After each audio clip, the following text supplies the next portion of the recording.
Hello and welcome to this episode of Navigating the Waters, where we're joined again by our host, the CEO and founder of River VC, the fabulous Stephanie Mckinney. Stephanie, how are you? I'm great. How are you, Kim? I'm good, thank you. And we're out and about a little bit this week. Yes, it is a traveling week as, summer comes to an end and autumn is coming. But today we are joined by Randy Tate, the CEO and co-founder of iFlip. We're going to kind of go over your guys' pitch deck, yours, Kim, as well as Randy, and, hear about your journey so far and what has happened since last time we had you on.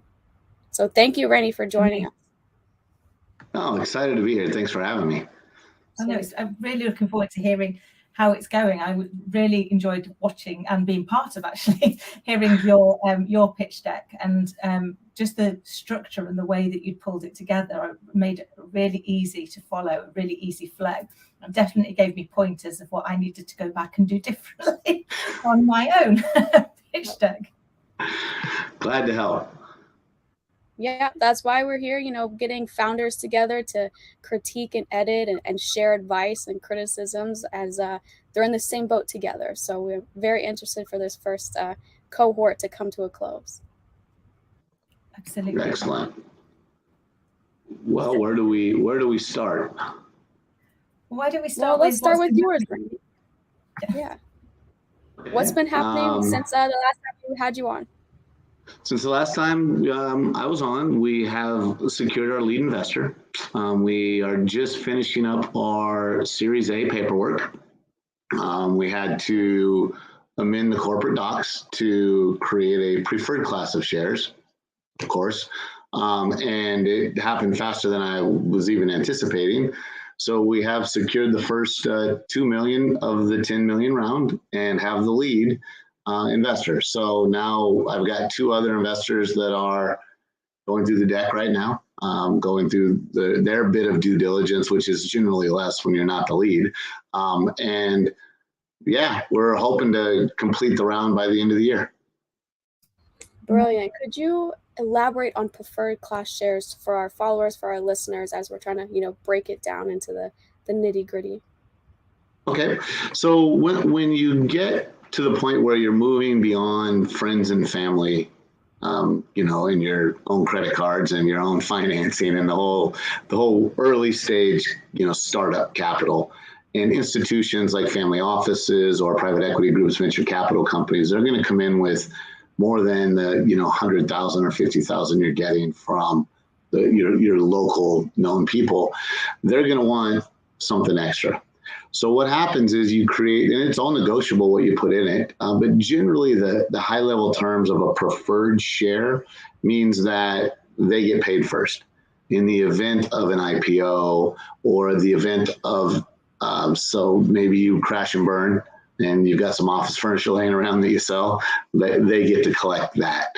That's the biggest piece of it. Also though, what comes with preferred shares is you lose voting rights. They don't have the right to vote on anything. We had our shareholder meeting on Monday with our current shareholders who have common stock, as do me and my co-founder Kelly, and that maintains the same.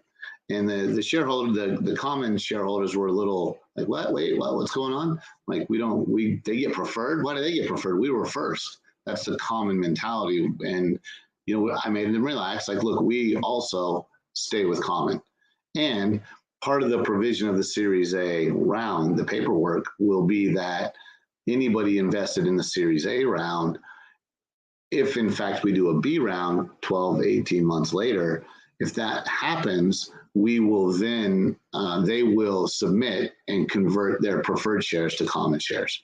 So it slides down the road. So that is the basic fundamentals of it. It just changes the share class. It means you now have institutional money. People like Stephanie and River VC are now investing in your company. And yeah, that's the high level easiest difference way for me to explain it.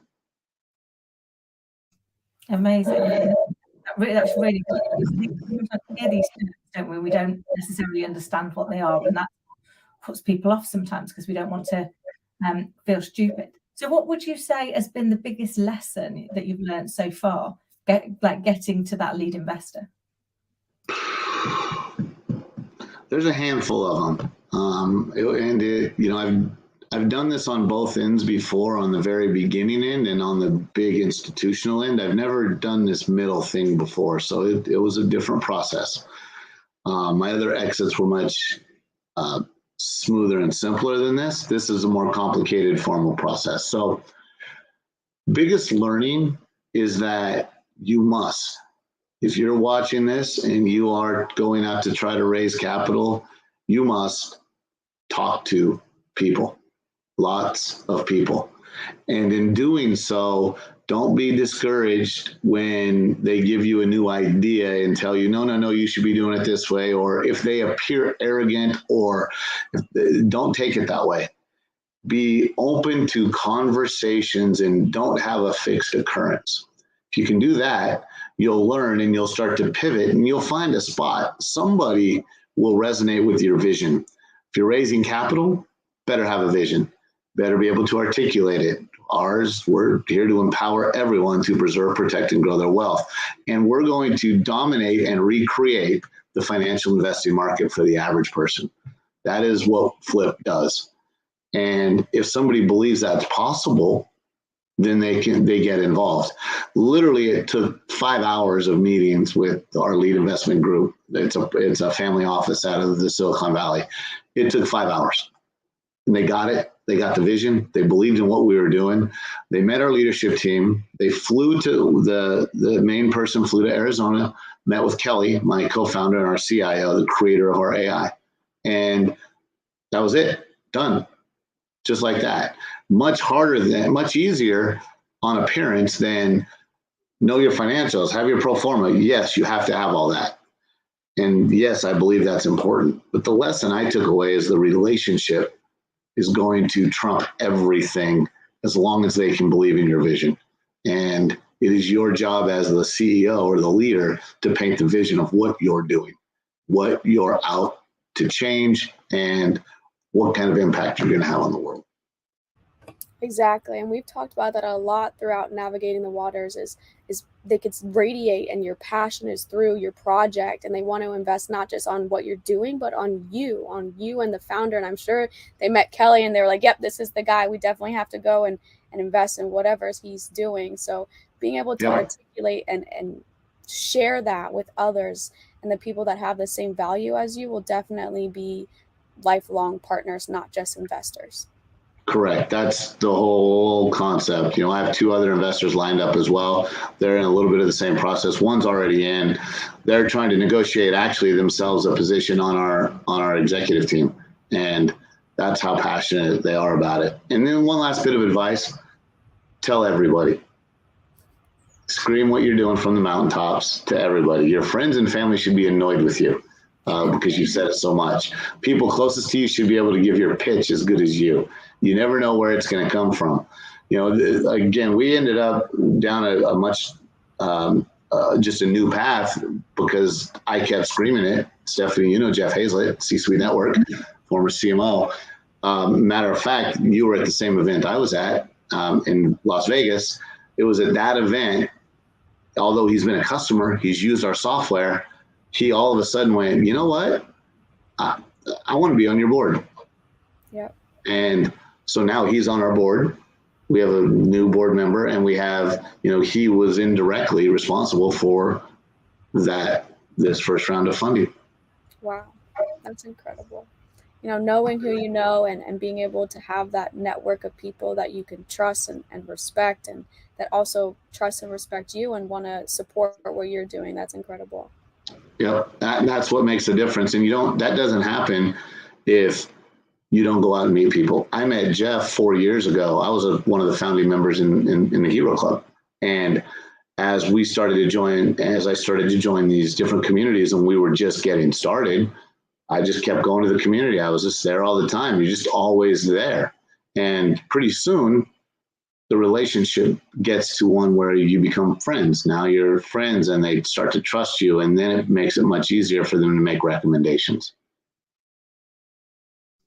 I love that. It's so true, isn't it? It's all in the power of the relationship. And I think one of the things that we're seeing a lot more of, particularly with the younger generations, is that need to be connected to purpose and to values. So, that's how we attract the people that are going to be in our inner circle, because we align, don't we? Actually, I believe in that mission, I believe in that purpose, and our values align with each other. And this is somebody I want to have a relationship with, because as Stephanie's told us so often on Navigating the Waters, it really is about building that relationship, building that trust, and thinking of it as being that relationship for life. It's not a transaction. It's not, can you open your checkbook, please?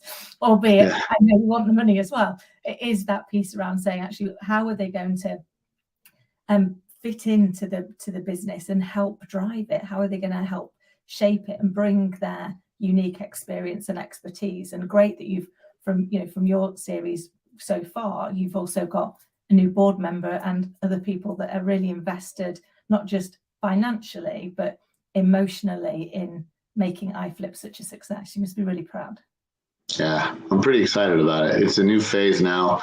So we're going into, I'm still out, I'm flying out this afternoon to meet with more people, but now it's time to start a new type of planning to get ready for 2023.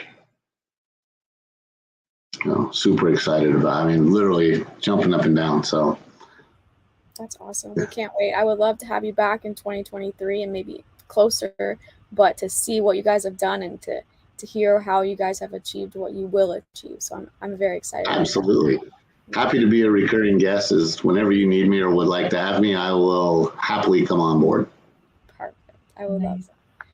And Kim has been on since, day one, and she has her own many businesses, but we had her on for her podcast and for her mastermind set. But we would love to hear a little bit more about your authentic achievement when you did your pitch deck to us. So how have you gone since then?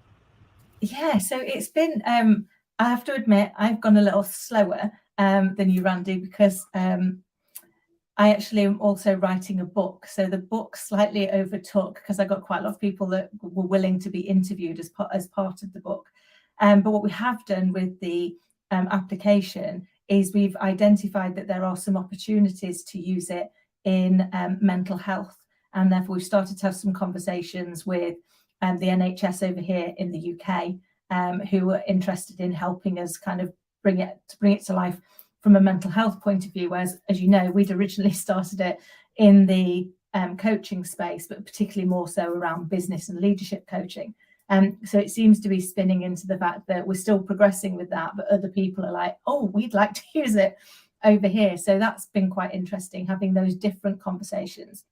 And seeing people that have kind of really bought in to the concept of making this kind of support affordable for all, because a lot of the challenges is that the people that need it can't afford it, and then they're not able to admit that they need help. Whereas we're hoping that creating that in an app, creating that in a more virtual environment, will allow them to take the steps they need to get the support that they need without feeling that they've got to go and tell somebody what's going on in their world if they're not ready to do that yet. That's incredible. And, laying the foundation, it takes time. It takes time to kindle the soil, to make sure that it's the right type of soil. So being able to build that relationship with the NHS of the UK and have those other connections will definitely help in the long run when you're ready to go and the app is launched, and then all that will be lined up like dominoes. So I'm very excited to see how that's going to plan out. No, I'm excited too. And Randy, as you were talking, so much resonated in the last couple of months. I've been able to connect with so many people that really like the idea, really bought in, have gone and given us great advice, or connected us with great people that can help us move forward, or talk to us about things that maybe we didn't know enough about around patenting an idea when it's the technology. So we feel like we've kind of, although we went a little bit slower, we've got a much sturdier foundation now because of the great advice that we've got from people that are excited. To your point, Randy, when you bore everybody that you've met with the fact that you're doing something, and hopefully you meet those people who aren't bored by it but are excited by it and want to connect. So that's been great. We've been really grateful to the people that we've had the privilege of being introduced to, and have given us some thought, or come back round and gone, actually, I've been thinking about it. You thought about this, and how can I help? And we've got a couple of people that also are looking at potentially joining the board. So it really feels like we've strengthened significantly.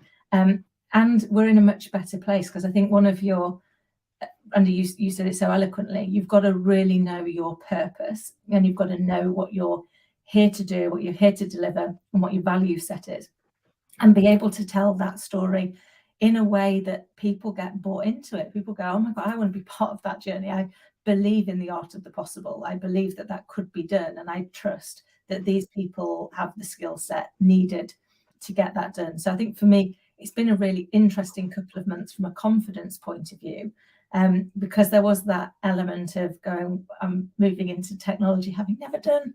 I ran software companies for a bit, but not in the technical piece. So I think that internally, I gave myself a lot of a hard time around, well, I know the coaching, I know this part, but am I credible when it comes to talking about the technology and that element of it? Which, to be fair, is why I've got somebody on as my technology person anyway to do that. But I think I managed to convince myself that maybe I wasn't. And then I went to a couple of really fascinating events where I was, again, sitting there going, I really shouldn't be here. I was like, oh, these people are all so much like, they're all angel investors, or they're all high in the tech space. And yet I chatted to probably 5 or 6 people about kind of what it is I do that we're then turning into the app. And they were like, oh my goodness, that's amazing. We've got to talk to you, because this is just, that there is like such a wealth of opportunity for that.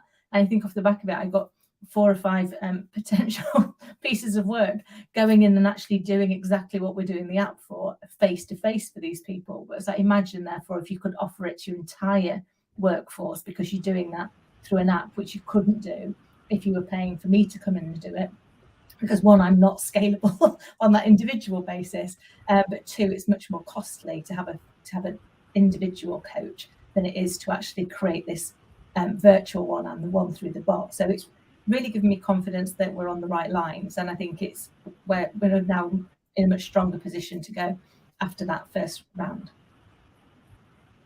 Yeah, and I love what you said about, knowing that you're not IT, but this is the way to go, and then delegating that, being a situational leader in deciding that it's not my area of expertise, so let's get someone on board. So I love that you took that confidence. You said, I can't do it. We need someone else to do it, but we're having the same goal and the same vision. So that's incredible.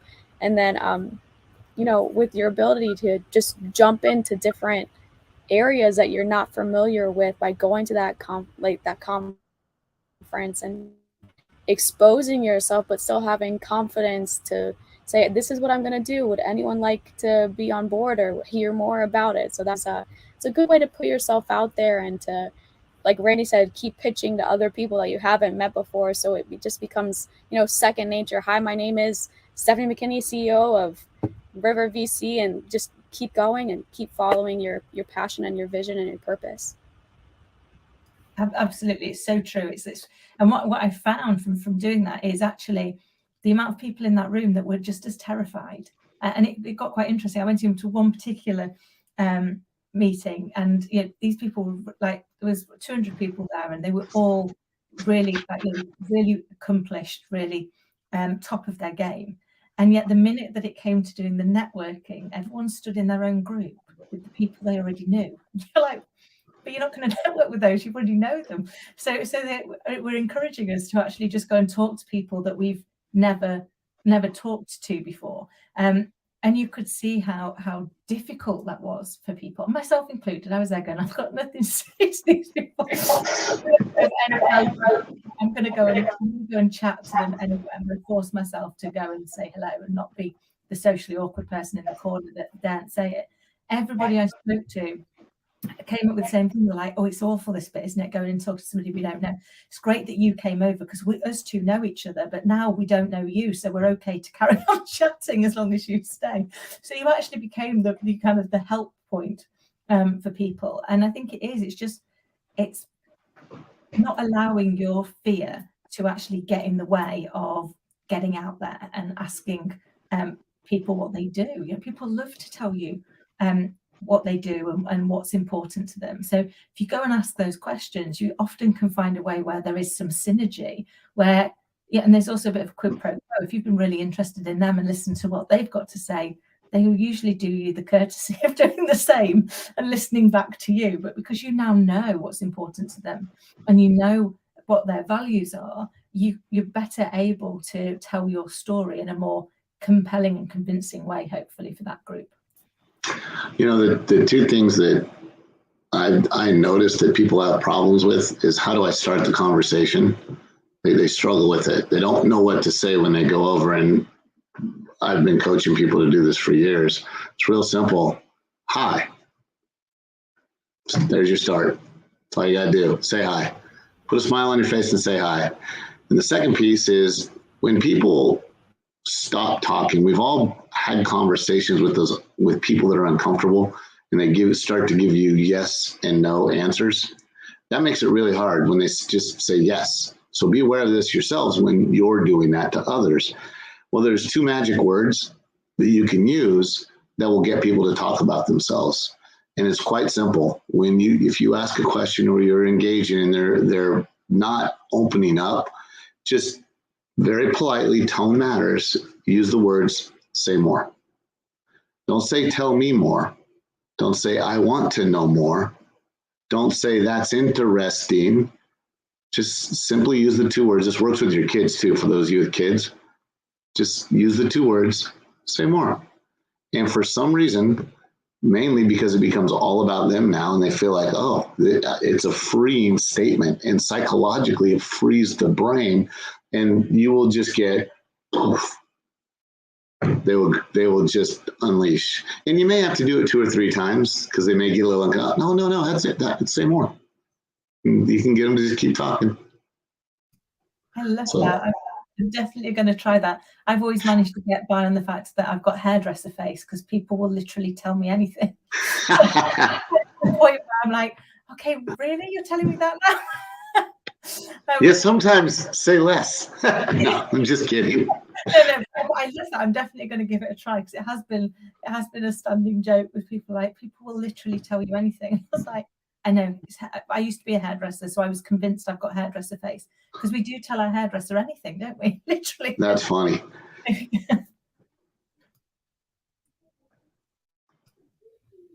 So what would you... Oh. I think we're talking You froze, Stephanie. Yep, go ahead, Kim. Sorry, I was frozen. Say more is brilliant, and just going up and saying hi. But what other advice could you give people in the run-up to going? Because I think that's the hardest part for people. It's almost harder than when they get there. It's the convincing yourself to go, convincing yourself to get out of your comfort zone and go to an event like that when you know it's not something that you feel comfortable with.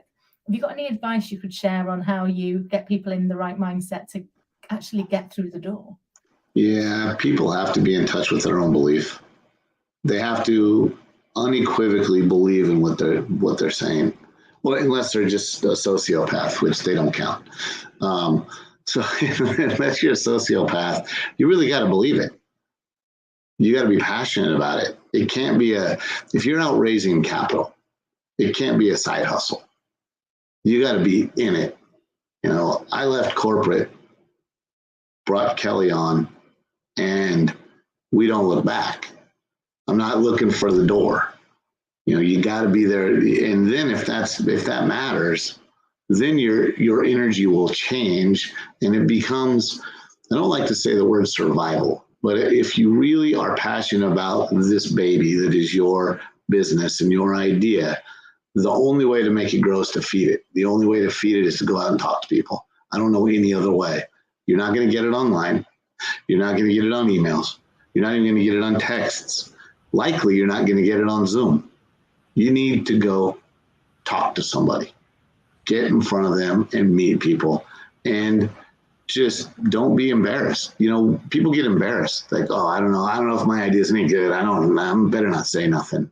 You know, that'd be like a lion being embarrassed because he tripped over a stump chasing a zebra and be like, oh, I'm not going to chase any more zebras. That was embarrassing. Then he doesn't eat, right? So you gotta have no. I don't like the word shame, but you can't be embarrassed, or you just gotta put it out there. Anybody that's ever been, you see me now at an event, Stephanie, I'm at full throttle. I'm talking to everybody, 100 miles an hour. And that's how you got to be. That is how you get. And if you don't believe it, you won't do that.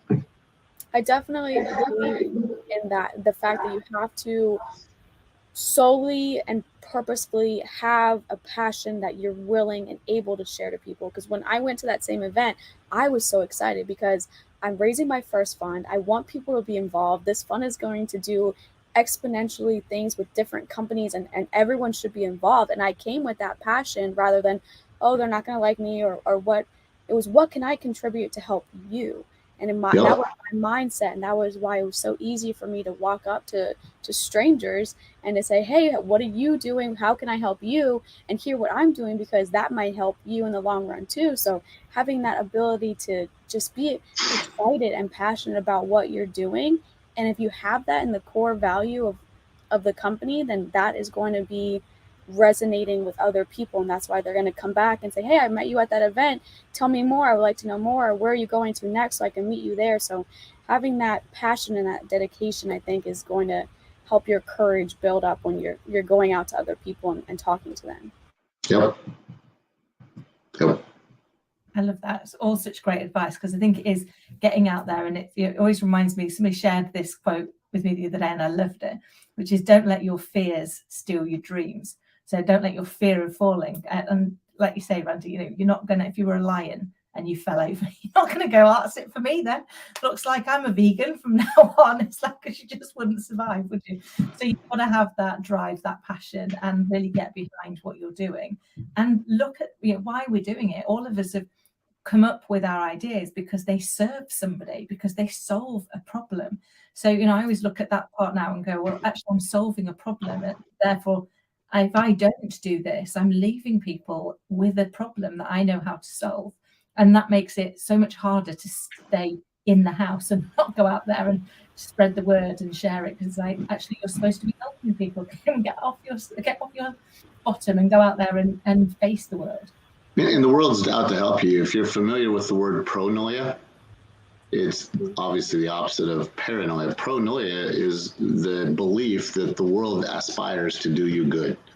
And that's just a great way to go through your day. The world's out to help you. It's not out to hurt you. And if you just do your part, the right people will show up. Exactly. And even if you stumble a little bit, just keep going. It's going to happen. You're going to trip on rocks. You're going to stumble. You're going to hear no when you're raising capital, but just keep going, because eventually it's going to be where you need to be. It's going to happen. It's going to be manifested. You're going to be able to understand it. So just keep walking. And I would love to continue to both journey and walk with you on what's going on. Randy, 2023 sounds very exciting and promising. And Kim, I would love to hear more about your book. And, thank you guys for being the first founders cohort in navigating the waters. And I hope you guys are a reoccurring guest and we have you on soon. But if any of our listeners want to get in touch with them, please let me know. Their contact information should be posted with this event. And, thank you guys so much. And thank you to all of our followers for following our founders' journey throughout their raises and their building their company and so on. So thank you, Kim, and thank you, Randy. Amazing. Thanks for having me, Stephanie. Kim, as always, a pleasure. Absolutely. Look forward to hearing again more. And we'll see you next time. Yep. See you guys next time. Thank you. Uh-huh.